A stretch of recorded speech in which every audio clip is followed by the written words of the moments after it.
우리 사회 각종 현안들에 대해서 빅데이터 분석 결과 또 여론조사 결과를 함께 들여다보는 빅브라더의 민심 코너입니다. 자, 요사이 민주노총, 한국노총 조합원 수가 좀 늘어난다고 그러고 삼성에도 노동조합이 만들어진다는 뉴스들 나오고 그래서 오늘은 이 노동조합에 대한 민심을 한번 읽어봅니다. 여론조사 전문가 한국리서치의 김춘석 본부장, 빅데이터 전문가 빅커뮤니케이션의 전민기 팀장 두 분 어서 오세요. 네, 안녕하세요. 한국리서치는 노조 있죠?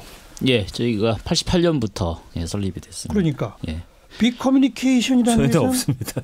이 회사는 만들어진 지 얼마 안 됐죠? 네, 맞습니다. 주로 직원들이 젊죠? 젊고 몇 명 안 되고요. 그러니까요. 만들어진 지 얼마 안 되고 소규모 기업, 특히 IT 쪽 노조가 거의 그렇죠. 없어요. 네. 그죠? 예. 한국리서치 같이 역사와 전통이 오래된 회사들은 노조가 있고. 예, 그렇습니다. 80년대 말쯤 만들어지지 않았어요? 예, 88년이니까 87년 그죠? 대투쟁 그 분위기 탔다고 봐야죠. 예. 일단 현재 우리 노동조합 가입률이 어느 정도죠? 예. 그 고용노동부가 그 작년 12월에 2018년 전국 노동조합 조기 현황을 이제 발표를 했습니다. 예. 그래서 이제 2018년 보니까 노동조합 그 조직률이 이제 11.8%인데요. 여기서 노동조합 조직률이라는 건 뭐냐면 노동자가 될 수 있는 총 대상자, 그 1,970만 명 정도 되는데요. 이 중에 실제 그 노동조합에 가입한 숫자 한 233만 됩니다. 그것의 이제 비율입니다. 이게 2017년에 비해서 이제 1.1% 정도 더 증가한 거고요. 1년 전보다. 이게 또 이제 가장 낮았던 노조 조직률이 2010년 이제 9.8%인데 그거에 비해서는 2% 정도 높아졌습니다. 네. 이렇게 이제 좀 높아졌던 것은 2011년 7월부터 복수 노조를 허용을 했죠. 그 영향으로 분석이 됩니다. 네, 조합은 숫자로 낸 통계가 조직률이잖아요. 그렇습니다. 노동조합의 개수는 어때요? 예, 이게 좀 다른데요. 보니까 노동조합의 수가 이제 2011년 이후에 계속 이제 상승은 했어요. 그래서 이제 최대 이제 2017년에 6,239개로 가장 많았는데 2018년에는 좀 줄었습니다. 5,868개로. 그래서 이제 2016년보다도 좀 적어졌는데 기업 규모에 따른 그 편준 현상이 좀 있습니다. 그렇죠. 뭐냐면 300인 이상 대기업의 경우에는 노동조합 수가 이제 793개거든요. 이게 이제 전체 노동조합의 이제 13.7%인데 노동조합 수로 봐서는, 근데 조합원 수는 200만 명이 넘어요. 그러니까 전체 조합원 수의 거의 한 88%를 차지하거든요. 어마어마하네요. 그렇습니다. 네. 이게 이제 전체 대기업 노조 조직률의 50.6%, 과반 이상은 다 노조원이에요. 대기업은. 대기업의 경우는 그렇다. 그렇습니다. 네. 이게 조금 는 효과가 이제 이렇게 이제 그 노동자 수는 늘어난 것으로 이해가 되는데, 그렇죠. 반면에 그 30명 미만 소기업 그 노동조합 수가 2,392개예요. 근데 이게 전체 노동조합 수의 이제 41.2%를 숫자로는 많이 차지하지만 조합원 수는 2만 7천 명. 전체 조합원은 1.2%. 그리고 노조 조직률은 0.1%에 불과합니다. 네. 결국 대기업일수록 노동조합 가입도 많이 하는 조직률이 높다. 반대로 중소기업은 조직률이 낮다. 그 말인데요. 빅데이터 상에서 노동조합에 대한 언급량은 많이 나옵니까? 예, 노동조합에 대한 언급량 지난 1년 동안 92만 건 정도 언급이 되고요. 꽤 많은 거네요. 네, 맞습니다. 그 1년 동안 관련 키워드 언급량이 가장 많았던 날들을 좀 뽑아봤더니 1위가 이제 2019년 3월 6일입니다. 하루 동안만 2만 건 언급됐는데 당시에 이제 탄력 근로제 관련해서 경사 노위 이제 의결이 무산됐다는 소식 전해지면서 이때 많이 언급이 됐고요. 2위는 6월 26일 8,300건인데 그 우정노조가 총파업 예고하면서 여러 가지 이야기들, 그리고 학교 비정규직 노동자들 차별 갑질 폭로하는 일들도 있었고요. 그다음에 관사 청소 청첩장 심부름 시켰다 이런 이야기들. 3위가 이제 10월 9일에 톨게이트 수납원 일부 직접 고용 합의거든요. 그러니까 이렇게 노동자와 사측의 어떤 갈등이라든지 이런 고용 조건 개선이라든지 이런 이슈들이 있을 때마다 언급량이 좀 폭발적으로 늘어나는 그런 모습 볼 수가 있습니다. 그리고 연관 키워드는요? 쭉 보면 이제 노동자나 파업, 회사, 임금 이런 단어들 볼 수가 있는데 이슈 관련 언급이 많기 때문에 역시나 파업 키워드가 좀 높은 순위고요. 그다음에 노동자나 민주노총, 한국노총, 비정규직 이렇게 자연스럽게 떠오르는 단어들이 연관 키워드에 그대로 반영이 돼 있습니다. 뒤에서 좀 더 자세히 살펴볼 텐데 임금이나 노동시간 관련 언급도 꽤 많아요. 그래서 이제 젊은 친구들은 이 임금이라든지 노동 시간에 굉장히 많이 관심이 있고 집중하고 있구나 이런 걸 알 수가 있는데 그걸 해결하는 방법의 하나로 노동조합을 고려한다. 맞습니다. 예. 우리 사회가 이 노사 갈등의 자체에 대한 전반적 인식은 어느 정도 수준인지 조사된 게 있죠. 예, 그렇습니다. 그 한국행정연구원이 2011년부터 그 매년 전국에 이제 19세 이상 69세 이하 성인 한 8천 명을 대상으로 개별 면접 조사를 하는데요. 그 사회통합 실태조사입니다. 여기에서 이제 2018년 조사에 따르면은 그 사회 갈등 수준이 1위는 그 보수 진보 간의 이념 갈등, 2위는 빈곤층과 중산층 간 그 빈부 갈등, 그리고 3위가 근로자와 고용주 간의 갈등이에요. 예. 그럼 노사 갈등 우리 사회의 주요한 그 갈등으로 간주되고 있는 거죠. 그리고 이게 최근 5년 동안 또 크게 달라지지도 않았습니다. 네, 노사 갈등은 아주 대표적인 갈등이다라고 국민들이 인식한다는 거 아닙니까? 그렇습니다. 근데 이렇게 응답한 사람들이 대부분 이 중소기업의 노동자들일 거 아니에요. 그렇겠죠. 근데 왜 거기 노동조합이 안 만들어지는 거예요? 그러니까요. 뭐 사실은 이건 뭐 추정을 좀 해볼 수가 있다고 보겠는데요. 예. 그 좀 뭐 연원을 보면 87년 그 노동자 대투쟁 이후에 그 노동조합이 이제 계급 투쟁, 정치 투쟁 중심으로 활동을 좀 했지 않겠습니까? 거기에 대해서 이제 노조 내부에서도 그리고 우리 사회에서도 이제 회의나 비판이 좀 있었다고 봐야 될 것이고요. 네. 또 이제 객관적으로 이제 글로벌 경제 체제에 달라지는 어떤 경제 환경 그리고 이제 경쟁력이 또 격화되는 사회 상황. 또 개인주의적이고 실용적인 사고를 하는 그런 신세대 직장인들의 등장 뭐 이런 여러 요인들이 노조의 확산이나 활동을 하는데 그 제약 요인으로 작용했다 볼 수 있겠죠. 네. 전민기 팀장 그 회사에서는 노동조합 만들자는 얘기 안 나와요? 아직은 없습니다. 왜 안 나올까요? 저희가 그러니까. 이제 제 생각인데 일단은 그 뭐 최저 시급이라든지 그다음에 워라밸처럼 근무 시간 자체가 명확히 이제 규정이 되어 있는 상황에서 네. 사실은 지금 친구들 이야기해 보면 돈 뭐 조금 더 받는 것보다는 시간 일찍 끝내주는 그렇죠. 걸 훨씬 더 선호하는 경향도 있고요. 그 다음에 이제 그 어떤 개개인의 어떤 인식 자체가 조금 노조 활동에 대해서 이따가 뒤에서도 분석하겠지만 좀 거칠게 항의한다든지 약간 좀 이 노조가 좀 강하게 무언가를 하는 거에 대한 약간의 거부감도 사실은 젊은 친구들은 그래요. 갖고 있더라고요. 그러니까 노조의 필요성에 대해서는 인정하나 내가 굳이 거기에 가담해야 할 그런 이유를 확실히 지금 찾지는 못하는 그런 상황인 것 같아요. 바로 이어서 빅데이터 상의 그 긍부정 감성을 한번 봅시다.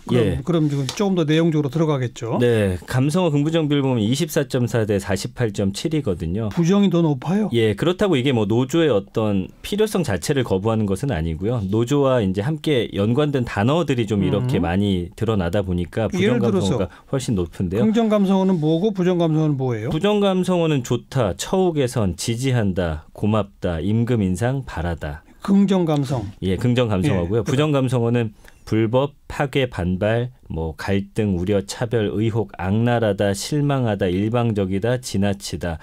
그 뒤에 한 4개 정도 키워드 정도는 좀 사축이 그런다는 거 아닌가요? 뭐 그럴 수도 있지만 제가 이제 찾아가서 그 SNS 글들 봤더니 좀 무언가 너무 강하게 하는 거에 대한 거부감들을 강한 투쟁에 대한 조금 거부감. 갖고 있어요. 확실히. 예, 그리고 중립 감성어는 요구하다, 필요하다, 인정하다 뭐 이런 단어들이거든요. 네. 그러니까 어떤 안정망 구축을 위해서는 필요한데 국민들의 감성에 비춰서 지나치거나 자신들의 어떤 일방적 주장이라고 느껴지는 것들을 좀 강하게 관철하려고 하는 모습에 대해서는 조금은 부정적인 시각을 갖고 있다. 그러니까 어느 정도 상식선에서 무엇이든 이제는 좀 이루어져야 될 것 같습니다. 네.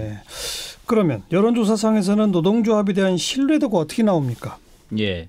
그 앞에서 말씀드린 한국행정연구원 사회통합 실태조사에서 각 기관의 그 신뢰도를 측정을 했는데요. 그 노조 같은 경우에 믿는다는 응답보다 믿지 않는다는 응답이 더 높았습니다. 그랬어요? 예. 어느 정도나요? 믿는다가 36.5%, 믿지 않는다 63.5%. 이야, 차이가 크네요. 예. 이게 지금 보니까 성별, 연령별, 직업별, 학력별로도 별 차이가 없어요. 이는 참 예전에 비해서는 그 노동조합의 역할이나 이상에 대한 그 관심도, 민감도 이런 것이 좀 낮아졌다 이렇게 좀 볼 수 있을 것 같고요. 네. 그 다른 기관하고 비교를 해보니까 군대보다도 좀 낮아요. 그것도 주목이 됩니다. 그만큼 신뢰도가 떨어지고 부정 감성어가 먹고 이러다 보니 노동조합 중소기업 같은 데서는 만드는 노력이 또 움직임이 별로 없다 이 말인데. 그런데 최근에 가입자 숫자가 좀 늘어나서 조직률이 늘어나고 있는 거는 뭐라고 봐야 될까요? 예, 엄정한 그런 조사 결과는 아니지만 민노총에서 했던 조사 결과 좀 참조를 해봤습니다. 예. 민노총에서 이제 2017년 이후 그 노조에 가입한 조합원 869명을 대상으로 이제 조사를 했는데요. 네. 보니까 1위가 노동 시간 및 안전 이것을 고려해서 가입했다는 게 제일 높아요. 네. 그 다음이 임금 및 소득 이게 두 번째입니다. 그 뒤이어서 이제 노조에 대한 신뢰, 고용 형태, 고용에 대한 불안감. 다음에 또 이제 사내에서의 어떤 괴롭힘이나 성희롱 이런 것도 있어요. 예. 어쨌든 1위가 그 노동 시간이나 안전 예. 이것이라는 게 더 주목이 됩니다. 그다음이 임금 소득. 그렇습니다. 빅데이터 상에서는 혹시 노조 가입 동기를 엿볼 수 있는 자료가 있어요? 네, 노조하고 가입 관련 키워드를 함께 이제 포함해서 제가 분석을 해봤고요. 여기서 이제 임금이 제일 높았습니다. 임금, 그다음에 개선, 해고, 정규직, 노동 시간. 그러니까 임금이나 부당해고, 정규직 전환, 적정 노동시간 보장 등의 이유로 노조에 가입하는 것으로 드러났고요. 예. 그래서 부정감성어는 뭐 과격한, 파행정, 폭력적 이런 단어들이 좀 높게 나타난다라는 게 그 어떤 근거로 볼 수 있겠습니다. 그나저나 임금 인상이 노조와는 뗄래야 뗄 수 없는 관계인 것 같은데 그렇죠. 실제로 노조에 들어가면 임금이 올라가는 효과는 입증됐나요? 예, 관련 연구가 있는데요. 예. 그 뭐 노조에 가입한 사람과 그렇지 않은 사람을 비교해서 다른 요인은 다 통제하고 그 여부만 놓고 효과를 보면 그 확인할 수 있지 않겠습니까? 예. 이 연구를 툴레인 대학교 경제학과 윤명수 교수하고 노동용 김정우 전문위원이 같이 공동 연구를 했는데요. 네. 그 자료는 한국 노동 패널 조사인데요. 2006년부터 2012년까지 7년 동안 쭉 패널 조사 형식을 했습니다. 네. 노조 수요와 노동조합 임금 효과라는 연구인데 그 결과에 따라 보니까 노동조합에 가입한 순 효과 3.7%에서 5.5% 예, 나타났어요. 그래서 연구 결과에서도 임금의 그 프리미엄이 분명히 노동조합 가입에 있다. 이렇게 어찌 보면 당연한 게 입증된 거네요. 그렇습니다. 임금에 대한 빅데이터 결과는 어때요? 임금의 언급량 보니까 14만 7천여 건 정도 되고요. 긍정 감성어는 뭐 안전, 임금 인상, 개선, 노블레스 오블리주라는 단어도 보이더라고요. 부정 감성어는 임금체불, 삭감하다, 꼼수, 부당하다, 지나치게 낮다, 불합리한 이런 단어들이 보입니다. 그리고 네. 이 노동 시간도 비슷한데 이 긍정 감성어 보장하다, 정상적, 적절한, 권리 있다, 효율적, 부정 감성어 위반하다, 꼼수, 차별. 그러니까 회사가 지켜야 할 것들을 지키지 않았을 때는 사실은 확 뭉치는 경향이 있지만 이런 어떤 기준 되는 것만 잘 지켜주면 굳이 젊은 층들은 노조를 막 우리가 열심히 해야 된다. 알겠어요. 이런 인식은 좀 덜한 것 같습니다. 아무튼 오늘 확인된 바로 우리 국민의 다수가 노조에 대해서 좀 불신하고 이러고 있다는 얘기는 노조 활동에 대해서 기대하고 있는 모습도 달라졌다는 얘기 아니겠어요? 그렇겠죠. 그건 그만큼 지금 노동조합 운동 하시는 분들도 감안해야 할 거죠. 예. 어떤 변화가 있다고 보세요? 뭐 지금도 사실은 그 계기마다 뭐 민노총, 항노총이 뭐 노동자 대투쟁 이렇게 합니다만 사실 거기에 대한 호응은 예전만 같지 않지 않습니까? 그렇죠. 그리고 또 이제 복수노조 시대이고 또 하나는 밀레니얼 세대가 이제 직장인으로 들어온 거죠. 예. 그래서 이제 노조 활동에 대한 어떤 그런 그 양태가 달라진 건데 보면 뭔가 의무적인 어떤 가입 형태가 아니라 선택을 할 수 있는 그런 형식이 좀 됐고요. 예. 그다음에 또 뭐 정치투쟁, 계급투쟁에서 근로조건 개선. 사실은 또 근로제도 방금 말씀하신 이제는 제도적으로도 많이 완비가 되고 있지 않습니까? 그걸 제대로 준수하는지 여부 그렇죠. 그것을 또 더 주목하는 것이고요.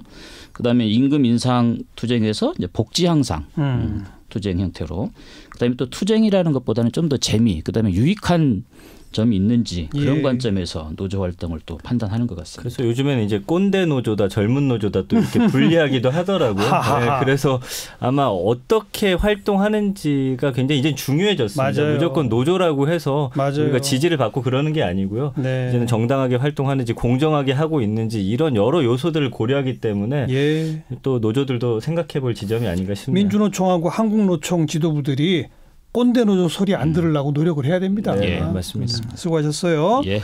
한국리서치의 김춘석 본부장, 빅커뮤니케이션의 전민기 팀장 고맙습니다. 감사합니다.